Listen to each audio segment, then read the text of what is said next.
Hello guys, সবাই কেমন আছেন? আশা করি ভালো আছেন। তো গাইস, আজকে আমি মাছ কিনবো। তো হাতের মধ্যে 100 টাকা নিয়ে বিচার মেঝে যাইতেছি মাছ কিনতাম। তো গাইস দেখুন, ছাগলটারে খাওয়া দিতেছি, সে আরাম করে খাইতেছে ওরা জোড়া, সেই খাওয়া দিছি। তো যাই হোক গাইস, বই লইছি মাছের বেড়ার জন্য, আইলেই মাছ কিনবাম। তো পরে দিয়ে একটা মাছের বেড়া আইছি, বেটাতে লাগতেছে, আমি এনে বই লইছি, বেড়ার লাগে অপেক্ষা করতেছি। তো বেড়া আয় হচ্ছে আমরা বিচার। তারপরে কইলাম যে 1 কেজি মাছ কত টিহা? এগুলা তেলাপিয়া মাছ। আর তেলাপিয়া মাছ আমার খুব ভালোই লাগে, বিরিয়ানি করলে সেই লাগে, মানে ভাজি করলে আর কি। তো যাই হোক, আমি সেই গ্রামের ভাষা কইতাছি, আপনারা বুঝবেন নাকি জানি না। তো যাই হোক গাইস, 1 কেজি কইলাম যে কত টাকা? কইতাছে 60 টাকা। তারপরে 1 কেজি লইলাম, কইতাছি বড় বড় ডি বাচ্চা দিবার লাগিয়া।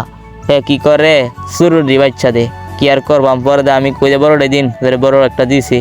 তো যাই হোক গাইস, দেখতেছুন আমরা তেলাপিয়া মাছ কেমন লাগে কয়ে যাইবেন অবশ্যই। তো 1 কেজি দেখুন পালা টালা বাহাত্তাছে, আর অনেক 1 কেজি লইবাম, লইয়া তারপর টেহাটা দিয়াম, দেখুন যা কই টেহা দিই।